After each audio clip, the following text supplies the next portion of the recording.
tingkepan, ya, terus apa lagi, coplok user, ya, mudun lemah, ya, semuanya. Maka ini tidak diajarkan oleh Nabi Sallallahu Alaihi Wasallam.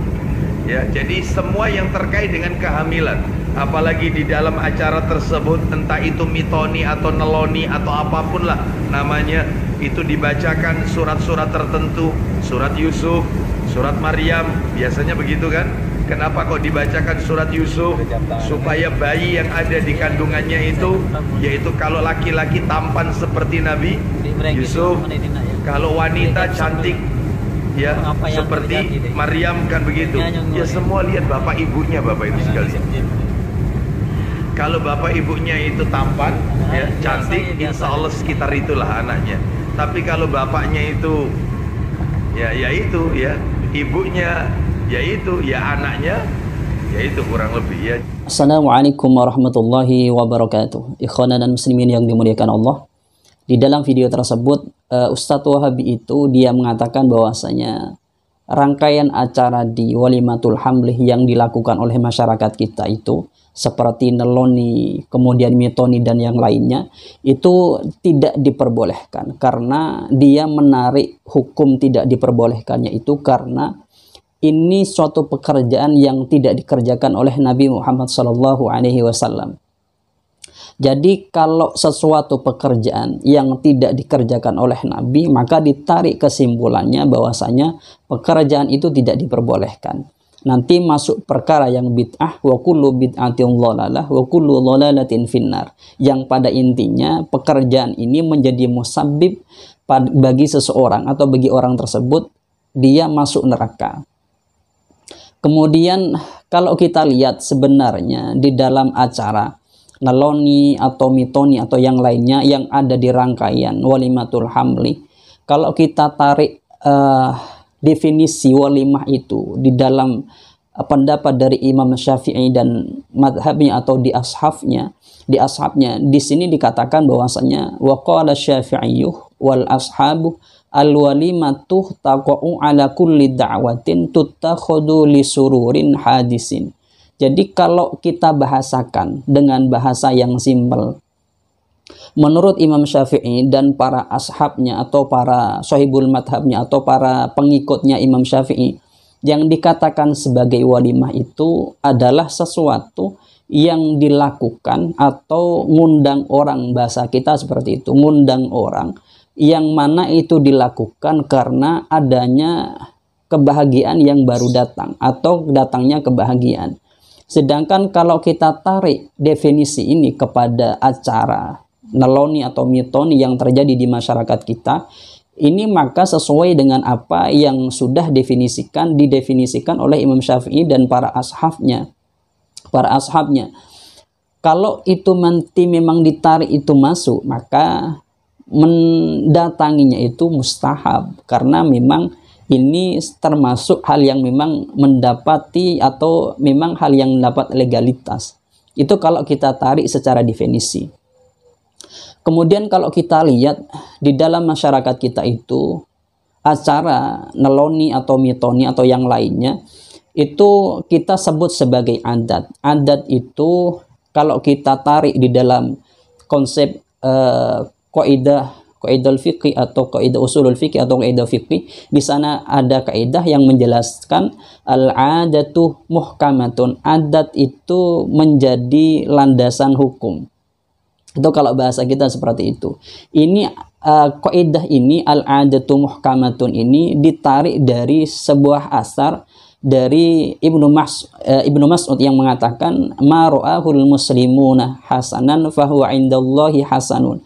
Sesuatu yang dilihat oleh orang-orang muslim itu baik, maka menurut Allah Subhanahu wa taala itu baik. Dari kesimpulan asar ini atau dari hadis ini yang mauqufnya kepada Ibnu Mas'ud, ditariklah satu kaidah yang berbunyi al-adatu muhkamatun. Adat itu bisa dibuat pijakan hukum. Kemudian kalau kita melihat adat ini, adat secara umum itu ada dua. Ada adat itu yang tidak mukhalif pada syariat atau tidak bertentangan dengan syariat. Ada adat yang mukhalif kepada syariat atau adat yang bertentangan dengan syariat. Lah adat yang tidak mukhalif kepada syariat itu nanti bisa dipakai atau bisa dapat legalitas secara syarak apabila memenuhi dua syarat. Pertama itu kalau kita lihat di dalam kitab Anwarul Buruk fi Anwa'il Furuq, di sini dikatakan adat itu bisa dipakai nanti jika memenuhi dua syarat. Pertama itu apabila satu al-ittirad, satu itu kalau bahasa kita pertama harus memang itu berlaku secara umum.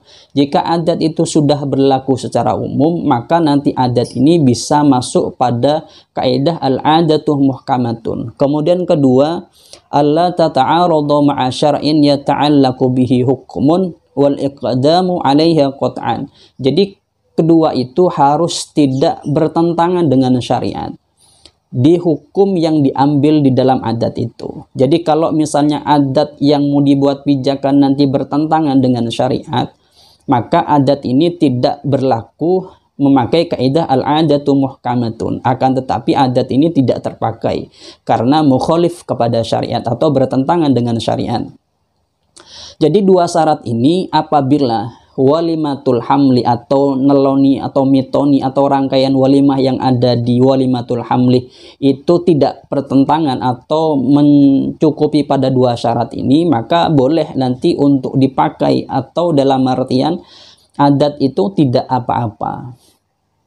Akan tetapi kalau kita melihat di dalam realita yang ada, acara neloni atau mitoni ini kan ada bermacam versi atau ada beberapa versi. Kita golongkan begini, dua saja ya. Apabila di sana tidak ada unsur maksiatnya, maka nanti masuk diperbolehkan. Contoh begini, unsur maksiatnya itu kadang ada di masyarakat itu kita temui acara misalnya mitoni itu memandikan si perempuannya yang hamil itu di depan rumahnya dengan membuka auratnya, kemudian dengan ditonton oleh orang-orang banyak atau orang-orang yang hadir yang diundang oleh tuan rumah. Maka acara ini tidak diperbolehkan, bukan di acaranya tapi karena maksiatnya ini.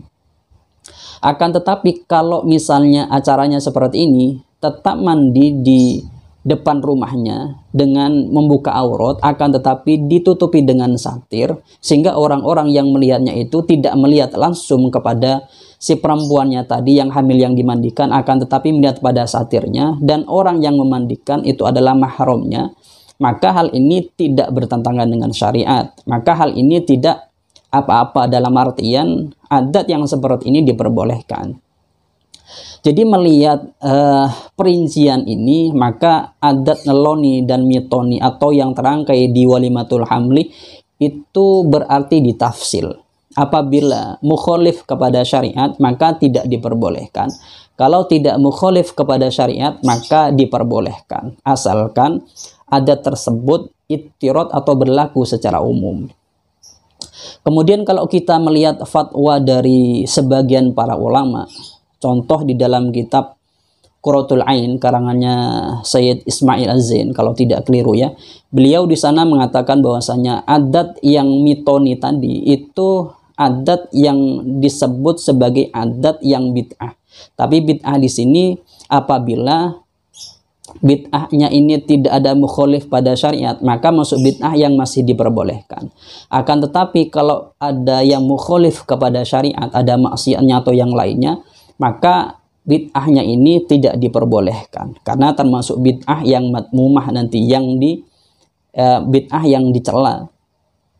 Jadi melihat beberapa keterangan ini menyimpulkan bahwasanya adat neloni, mitoni dan yang lainnya yang terangkai di dalam walimatul hamli yang terjadi di masyarakat kita itu tidak apa-apa asalkan memenuhi kriteria atau syarat yang dijelaskan tadi, atau gampangnya itu hukumnya tadi itu ditafsil.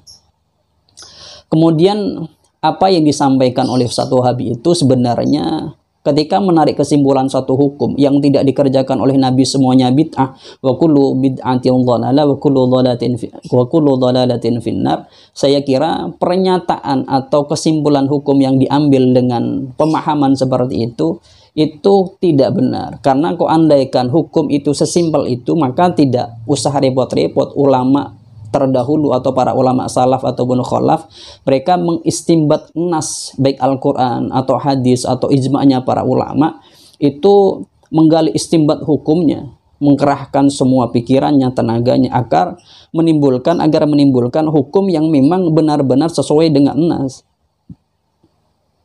Bukan asal mengatakan tidak dikerjakan oleh Nabi, ini tidak diperbolehkan karena ini tidak dikerjakan oleh Nabi, ini bid'ah. Tidak asal ngomong seperti itu. Oleh karena itu, di dalam membuat fatwa atau kita berfatwa atau memberikan hukum kepada masyarakat kita, maka sebaiknya hati-hati. Dan bagi masyarakat atau teman-teman yang mau minta hukum atau istifta ya, kepada seseorang yang dianggap sebagai ustadz, sebaiknya membandingkan juga dengan ustadz yang lainnya. Bagaimana ustadz yang lainnya memandang hukum yang dia sudah mintakan satu pendapatnya atau fatwanya.